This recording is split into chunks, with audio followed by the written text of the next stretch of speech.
Pendant tout le mois de juillet, retrouvez les quartiers d'été sur RGB 99.2.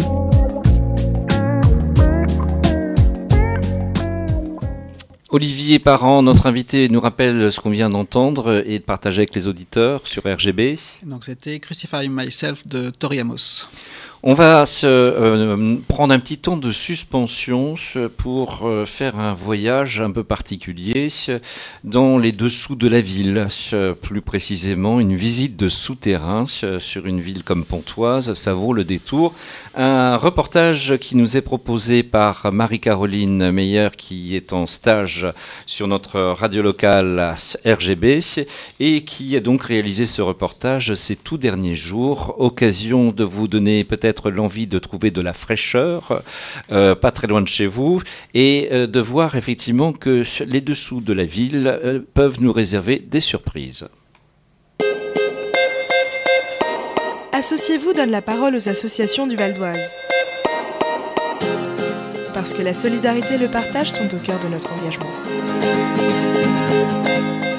Aujourd'hui, nous avons le plaisir de recevoir une association assez originale. Il s'agit de l'école de cirque Cherche-Trouve, située sur la base de loisirs de Cergy. Pour parler de son projet, le responsable de formation Kevin Lebihan. Bonjour. Bonjour. Alors Cherche-Trouve, c'est une école qui donne des cours de cirque tout au long de l'année, mais pas seulement. Vous développez aussi des projets de sensibilisation aux arts du cirque auprès d'établissements spécialisés. Autrement dit, vous donnez la possibilité aux personnes en situation de handicap de s'initier au cirque.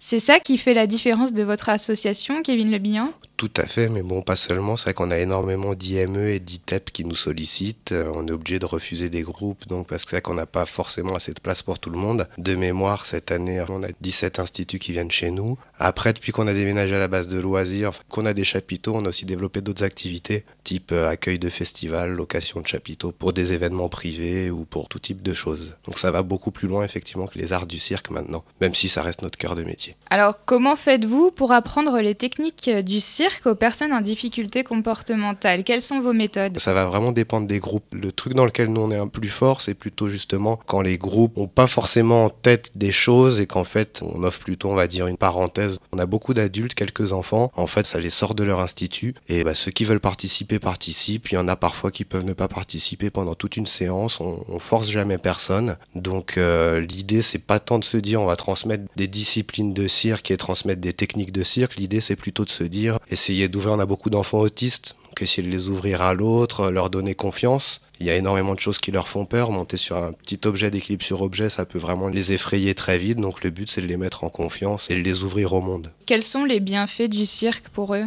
Il y en a énormément. J'ai parlé de confiance en soi. C'est vrai que c'est un des gros points, la confiance en soi. Après, ça va vraiment être selon les enfants et les adultes. L'ouverture à l'autre, parce que c'est vrai qu'on forcément on interagit avec les autres. Nous, on appelle ça cirque adapté, parce qu'on adapte justement au type de public et les publics sont tellement différents. Même dans un même IME, vous pouvez avoir un autiste Asperger qui est très bavard, par exemple, qui va parler énormément, monopoliser la conversation, avec d'autres qui sont très fermés. Donc on a même dans un même groupe tout type de profil, qui fait qu'il faut vraiment être au cas par cas en fait. Alors nos auditeurs se demandent sûrement pourquoi ce nom Cherche-Trouve. Kevin Lebihan, expliquez-nous les origines. Alors Cherche-Trouve, c'est Lanne Nguyen qui est directeur pédagogique à l'école de cirque de Chambéry, qui était à l'initiative de cette structure avec une autre personne à Vauréal. On a gardé le nom parce que c'est vrai qu'il nous a un peu formé à sa méthode aussi et que normalement tous les animateurs qui travaillent chez nous adhèrent à cette méthode. Alors Cherche-Trouve est une école de cirque mais avant tout une école de créativité.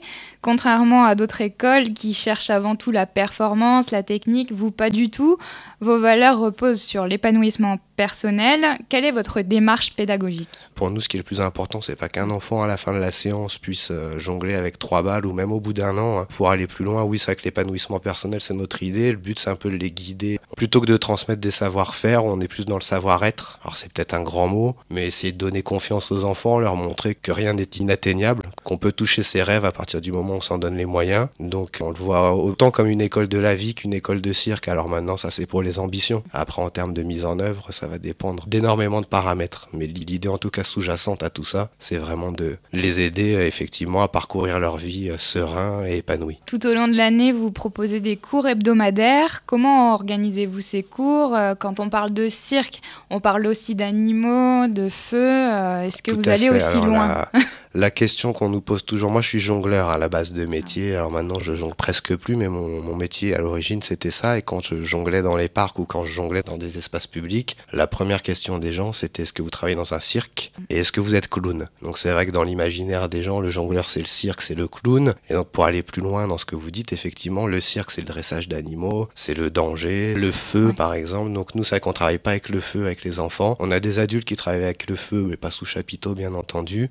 Ils font ça de manière plutôt autonome, donc nous on est là comme conseil, mais on pousse pas dans cette direction et on travaille pas du tout avec les animaux. Alors au sein de l'association, vous proposez aussi une formation professionnelle BPGEPS, activité du cirque. Est-ce que vous pouvez expliquer à nos auditeurs qui aimeraient peut-être travailler dans ce milieu, en quoi cette formation consiste? C'est un diplôme d'État, niveau bac, qui est un diplôme d'animateur, donc reconnu par la DRJS Île-de-France. Une formation d'1 an en alternance avec 658 heures de cours et 532 heures d'entreprise. Donc c'est de l'alternance. Les stagiaires, là ils sont chez nous en ce moment, ils sont là tous les lundis, mardis. Le reste de la semaine, ils sont dans leur structure. Et donc, c'est une formation avec énormément de contenu autour du cirque, mais aussi énormément de contenu autour de l'animation et du métier d'animateur. Il y a ce qu'on pourrait appeler un tronc commun. Donc, ils abordent vraiment pas que le cirque. On aborde aussi la connaissance des publics, savoir se situer dans le développement des enfants, comment ça fonctionne un enfant, parce qu'un animateur, quand il arrive à 18 ou 20 ans, il n'est pas encore parent, donc il n'a pas forcément pratiqué, entre guillemets, les enfants. Donc, tout un tas de contenus de ce style-là. Et ce que nous, on y a ajouté, c'est qu'ils font un spectacle en fin d'année. Et là, ils vont le jouer le jour de la journée des associations à 20h30 sous nos chapiteaux et le lendemain, le dimanche 6 septembre à 16h. Donc d'ailleurs, si ça intéresse des gens, il faut réserver vite parce que c'est toujours complet, le spectacle des BPGEPS. Eh bien, merci Kevin Le Bihan de nous avoir fait découvrir l'association Cherche Trouve et d'avoir répondu présent à notre invitation. Merci beaucoup à vous. Je rappelle que l'école Cherche Trouve est installée à l'île de loisirs de Cergy-Pontoise. Pour tout renseignement, contactez l'association au 01 34 43 15 15 ou par mail à contact@cherche-trouve.com. Rendez-vous pour une prochaine chronique sur RGB 99.2.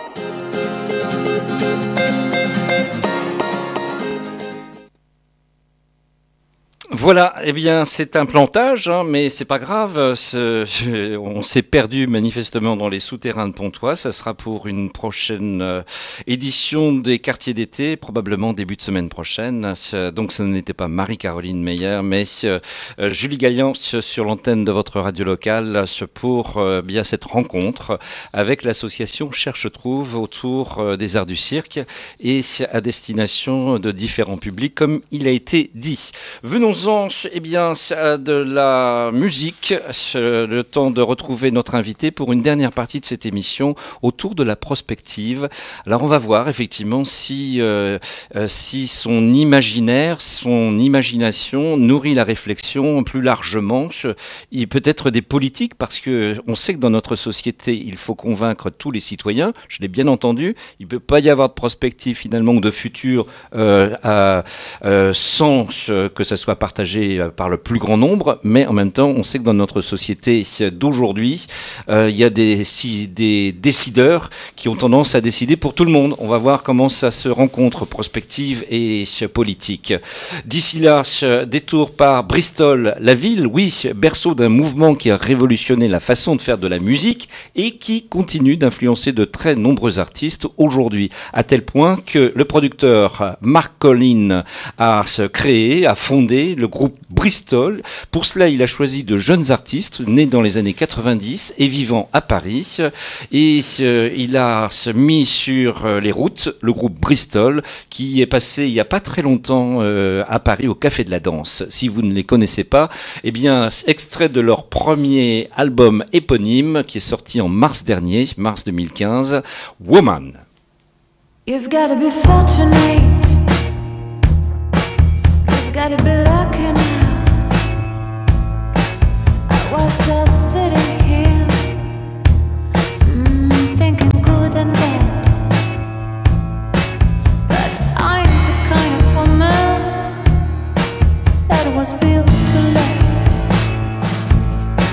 They tried to reason me, but they couldn't wipe out my past. To save my child, I'd rather go hungry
my blood flows through every man and every child in this God's land that delivered me.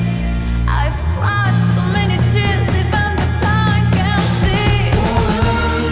This is a woman's world. This is my world. This is a woman's world. From this man's world. And a woman in this world. Not a woman, a little girl. That can deliver love in a man's world. This is a woman's world. This is my world. This is a woman's world. This is my world.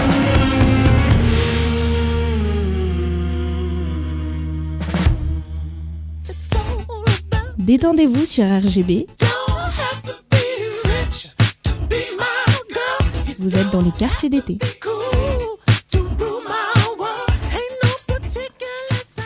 C'était Bristol, retenez leur nom, c'est simple, c'est comme la ville de Bristol, c'est les anglo-saxons, on nourrit aussi notre culture internationale assurément, et oui, ce n'est pas commun toujours de ma part de passer des anglo-saxons, puisque je suis plus identifié sur RGB pour encourager, faire découvrir, partager la chanson francophone dans toutes ses déclinaisons, mais de temps en temps, eh bien, j'aime ce qui se produit dans la langue de Shakespeare, assurément, je le prouve.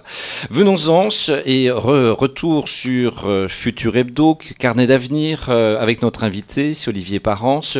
On parle de prospective, alors on a bien compris déjà dans les échanges que nous avons eus depuis tout à l'heure qu'il s'agit vraiment d'une véritable passion, mais pas seulement, c'est d'abord et avant tout une conviction, la prospective pour Olivier Parent. C'est une conviction dans la mesure où, en tant que citoyen, on peut s'interroger de l'action que l'on peut avoir sur le plan politique. Alors, ce qui est très intéressant quand on aborde la partie politique ou l'action politique que peut avoir la prospective, en fait, c'est de ramener les choses à la mesure du temps. Il y a le temps politique. Il y a le temps scientifique, il y a le temps de la société, il y a le temps de la prospective. On pourrait quasi dire qu'il y a autant de temps que de ces groupes d'influence. Mais le plus important, je crois, c'est de bien comprendre que le temps politique est un temps court. D'autant plus court, par exemple, qu'en France, lorsque le président Jacques Chirac a fait passer le mandat du président de la République du septennat, donc de 7 ans à 5 ans, avant le septennat, on va dire que la fonction présidentielle avait un temps qui était décalé un peu plus long que les autres instances de l'État, passant du septennat au quinquennat. Les instances gouvernantes de notre pays se retrouvent dans un temps court et en permanence ayant à courir pour garder le rythme d'autres élections comme celles les législatives, etc. Voilà. Donc, la rupture qu'il y a pu y avoir entre une vision à long terme, que l'on parle de stratégie, que l'on parle de prospective, que l'on parle de tendance, et le temps court de la politique, est devenu encore d'autant plus en rupture. Et il est d'autant plus dur maintenant, je trouve, au-delà de la différence que j'ai pu citer tout à l'heure par rapport à la culture anglo-saxonne qui va accepter d'intégrer dans certaines instances de décision des personnes qui vont apporter une vision créative de l'avenir ou en tout cas des impacts d'une possible politique à mettre ou non en œuvre. La difficulté en France, elle est vraiment, je trouve, en ce moment que le politique s'est vraiment mis dans un temps court et le politique est excessivement dépendant de la perspective de la prochaine élection. Or, je pense que tout le monde l'a un petit peu compris, il faut agir sur des temps longs, ne serait-ce par exemple toujours en perspective de la COP21 qui se prépare et donc de notre avenir sur cette planète. Il faut modifier les choses à long terme, moyen et long terme, et surtout pas court terme, parce que sur du court terme, on fait un feu de paille et ça dure un temps sans vraiment d'impact. Il faut se donner un bras de levier, et un bras de levier, il faut qu'il soit long pour pouvoir faire bouger les choses, comme disait Saint Augustin, donnez-moi un point fixe et je fais bouger l'univers. Futur Hebdo, les chroniques d'ailleurs diffusées sur RGB Carnet au pluriel d'avenir au singulier, c'est un avenir, un futur immédiat, mais qui est à l'échelle d'un demi-siècle, c'est ça ? Alors c'est vrai que quand j'ai créé Futur Hebdo il y a une dizaine d'années, arbitrairement j'ai pris la position de dater tous les textes que je publiais à plus de 50 ans. Alors, pour une raison à la fois qui était quasi artistique, c'est-à-dire c'était une posture que de dire voilà. Bon. Mais c'est que surtout rétrospectivement quand j'analyse cette décision, elle me permettait de me dégager de l'éventualité que telle ou telle prospective se réalise. Je ne suis pas scientifique, je ne suis pas statisticien, moi, je suis prospectiviste. Je raconte et j'incite les gens à réfléchir sur leur propre avenir. Peu importe de savoir si la conquête spatiale et quand on va aller chercher des minerais dans la ceinture d'astéroïdes, c'est à plus 50, plus 70 ou plus 20 ans. Ce qui est sûr, c'est que d'ores et déjà, en ce moment, il y a des mouvements qui se préparent. Donc des mouvements, là c'est du capitalistique et c'est du très lourd. Des entreprises qui sont en train de se partager le marché de la ceinture d'astéroïdes, alors qu'on sait qu'on n'y sera que dans très longtemps. Mais ils savent pertinemment que ce sont des enjeux colossaux.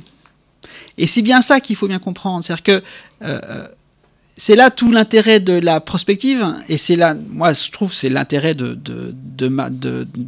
mon travail, c'est de lire dans la presse quotidienne et de savoir lire entre les lignes et savoir choper la petite manchette, le petit entrefilet qui, tout d'un coup, éclaire une actualité sous une autre lumière. Et là, on peut tout d'un coup dire « Ah tiens, il y a un tel qui a dit, machin, tiens, tac, tac, tac. Ah bah quand on met ça et ça ensemble, bah, tout d'un coup, on arrive à ça. Ah, j'avais pas prévu ça, etc. etc. » C'est pas seulement le fruit de l'imagination, pour le coup. Alors, dans la démarche de la prospective, alors pour les plus anciens d'entre nous, quand j'étais au lycée en physique, pour étudier les mouvements des solides, on utilisait des petits aéroglisseurs sur des grandes tables et à intervalles réguliers, les aéroglisseurs marquaient la feuille de papier sur laquelle ils circulaient. Ce qui fait qu'on pouvait faire se percuter à 30 cm, 50 cm, 1 mètre deux petits solides et on voyait qu'est-ce qui se passe.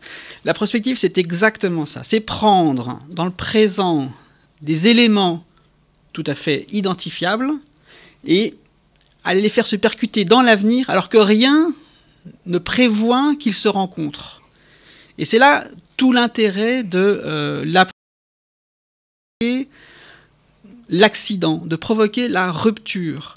Tant qu'on est dans la continuité statistique, on fait de la prévision, ça n'a strictement aucun intérêt. Et malheureusement, pour en revenir à la politique, le politique se contente de cette prévision qui est probable, même si on sait très bien que, comme la météo, demain n'est jamais à la température qui était annoncée, mais en tout cas, le politique, il se rassure dans la prévision parce qu'elle est toujours à distance de la main, à distance de la réalité des chiffres, de la statistique.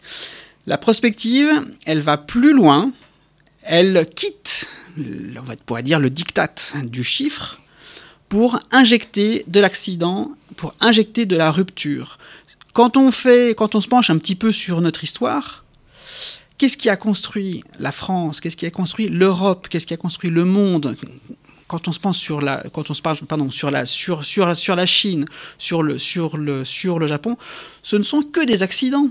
Il n'y a pas une nation, il n'y a pas une entreprise qui a avancé de manière complètement linéaire.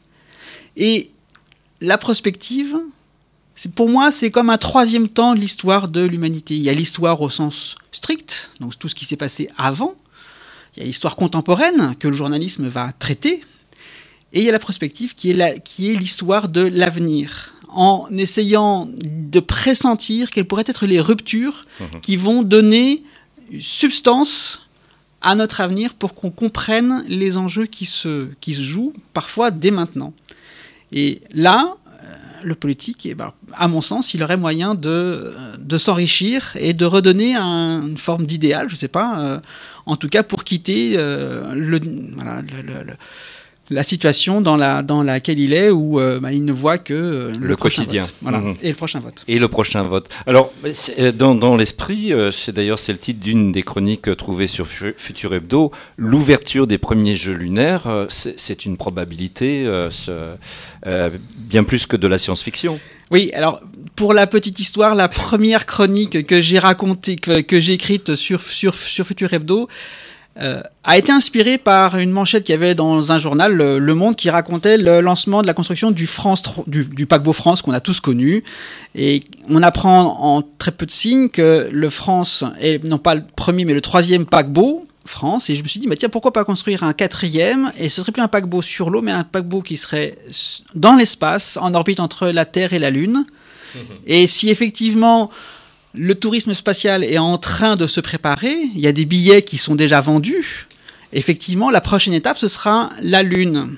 Et on parle des Jeux spatiaux, mais on pourra parler bientôt de la première naissance hors Terre, que ce soit dans une station orbitale ou dans une station, ou par exemple sur la Lune. Et là, se posent des quantités de questions, des questions légales. Quel est le statut de l'enfant? Quelle est sa nationalité? Quel est son lieu de naissance?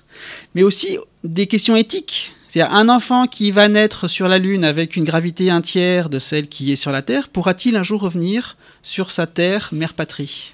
Est-ce que son corps pourra supporter la multiplication par 3 de la gravité?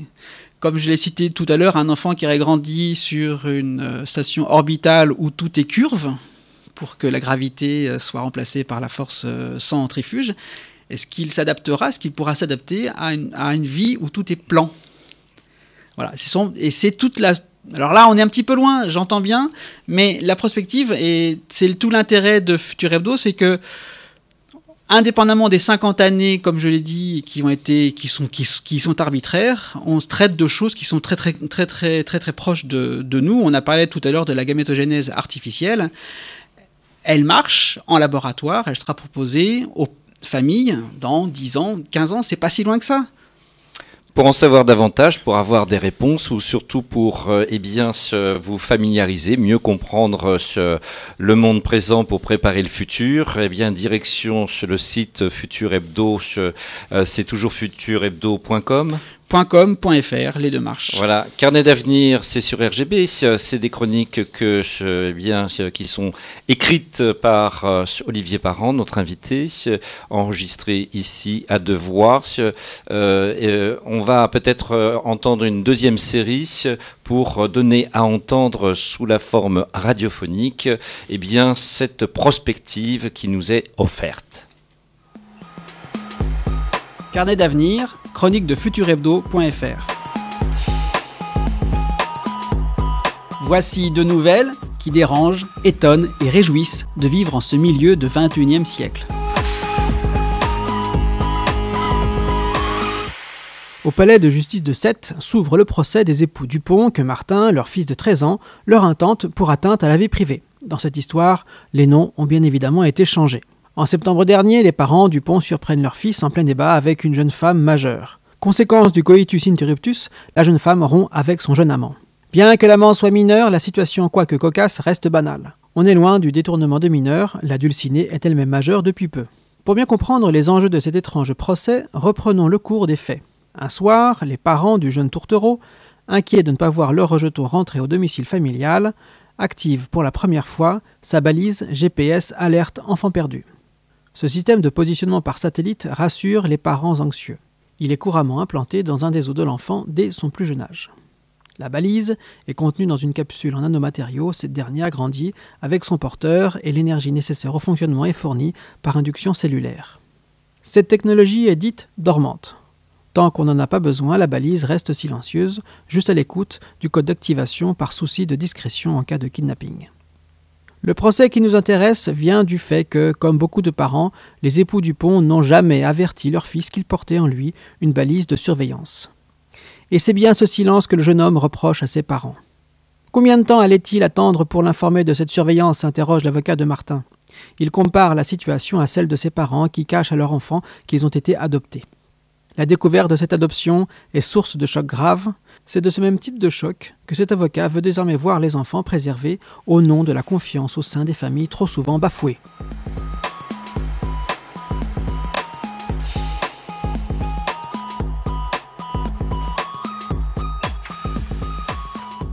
Le monde arabe et musulman s'est uni face à l'urgence. La Kaaba et la mosquée de la Mecque, centre de la convergence et de la ferveur des musulmans du monde entier, subissent de plein fouet les effets de la pollution et d'une affluence toujours plus grande.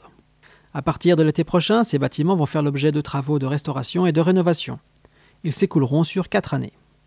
Au plus fort des travaux, on estime que le dérangement pour les pèlerins sera tel qu'il faudra envisager une réduction de leur nombre de l'ordre de 30 à 40%. Les imams du monde entier se sont engagés à inciter les fidèles à retarder leur hajj quand cela s'avérait possible. Mais les perturbations prévues sont telles que les autorités saoudiennes ont provoqué la colère d'autres croyants plus enflammés. Ainsi, des messages d'avertissement sont régulièrement transmis aux agences de presse du monde. Leur teneur est à l'image de cette déclaration trouvée sur l'Hypernet. En plus d'empêcher des millions de croyants musulmans d'accomplir leurs obligations, l'Arabie saoudite laisse la terre sacrée de la Kaaba être foulée par des impies. 2 des principaux acteurs de ce projet ne sont pas issus du monde arabe. Le groupe World Abroad, le maître d'ouvrage, est chinois, et l'architecte coréen Hang Moon-hee serait soupçonné d'être bouddhiste et même proche du Dalai Lama. Bien que World Abroad se soit engagé à n'embaucher que des ouvriers musulmans, cela ne suffit pas à apaiser la colère des oulémas. Il aura fallu toute l'influence de la Ligue arabe, avocate bienveillante de ce projet, pour éviter qu'une fatwa ne soit lancée contre les travaux. Une fois les bâtiments traditionnels restaurés et les nouveaux ouvrages achevés, les promoteurs de ce projet attendent de voir la Mecque, la nouvelle, devenir la fierté du monde arabe. Le monde entier tournera ses yeux vers cette nouvelle merveille du monde. Nous accomplissons là une œuvre à la gloire de Dieu, a déclaré le porte-parole de la Ligue arabe. Tout le monde espère que ces travaux permettront aussi une meilleure maîtrise de la foule des pèlerins et d'éviter à l'avenir des accidents meurtriers trop fréquents. Rendez-vous la semaine prochaine pour d'autres nouvelles de notre futur immédiat.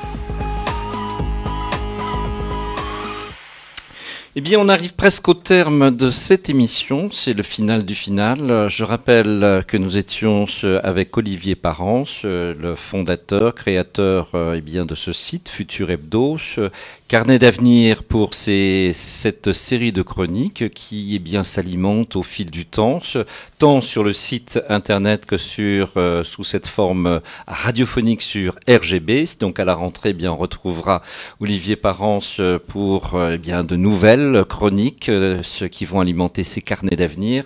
Une manière aussi de montrer que cette affaire de la prospective n'est pas seulement l'affaire des spécialistes, que cela peut paraître au départ complexe quand on aborde ces sujets et que au travers des différentes démarches dont il est question, il suffit de proposer une version décomplexée, une démarche décomplexée pour faire que ce futur qui doit nous appartenir et pas simplement à ceux et celles qui vont décider pour nous, pour vous, auditeurs, car effectivement le futur nous appartient, faut-il le rappeler, et pour cela, c'est l'affaire de tous.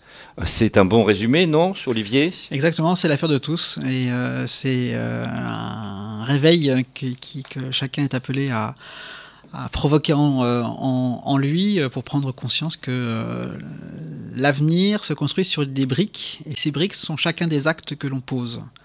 Et même le moindre petit acte est une des briques qui va constituer les fondations de cet avenir. Donc voilà, il faut bien se réapproprier l'impact que peut avoir nos choix et nos actes pour notre avenir, celui de nos enfants et celui des générations, pour que jamais il y ait un procès qui soit intenté des générations futures que les générations futures n'aient jamais intenté un procès contre les générations qui les ont précédées. Voilà. Alors oui, parce que de toute façon, quoi qu'il arrive, le futur, comme on l'a dit en début d'émission, comme le rappelait si justement Albert Einstein, je ne pense jamais au futur, il vient bien assez tôt, et quoi qu'il arrive, il viendra en effet ce futur. Il viendra, et c'est... Toute la difficulté, c'est que notre humanité, elle n'aime pas les choses qui changent. On a besoin de stabilité, on a besoin de se sentir chez soi, on a besoin... Mais notre chez nous, au sens le plus large, comme je l'ai dit, c'est la planète Terre. La planète Terre, c'est un vaisseau spatial. Et le présent est impermanent. À l'instant même où j'ai fini de parler, je suis déjà dans le futur. Et au fur et à mesure de cette émission, nous avons pénétré dans le futur. Et il faut quitter... Alors c'est vrai que c'est une démarche assez particulière, mais il faut quitter cette illusion de la permanence du présent. Et je crois que nos enfants qui grandissent et qui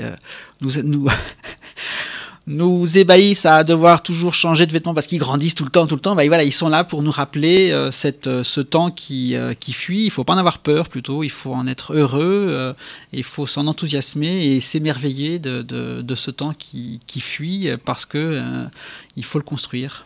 Merci Olivier Parent, futurhebdo.com pour en savoir davantage sur toutes les thématiques que vous pouvez retrouver en matière de prospective et qui nourrissent effectivement cette réflexion et qui se partagent le plus largement possible. Et sinon, Carnet d'avenir, nouvelle saison, poursuite de cette belle aventure sur l'antenne de votre radio locale RGB sur le 99.2 FM ainsi que sur internet www.radio-rgb.net et sur l'onglet émissions quotidiennes, vous retrouvez une série de chroniques qui sont podcastées sur le site de votre radio locale.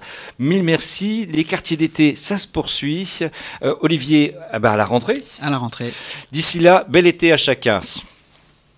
Begin to eat the dust of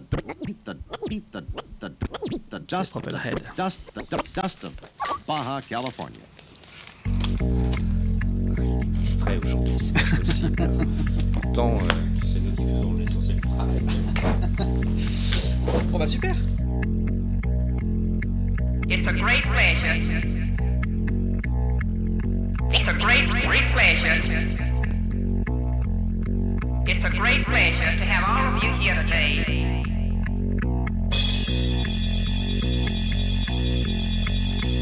I thought you all might begin your tour here.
Senator, welcome to our microphones.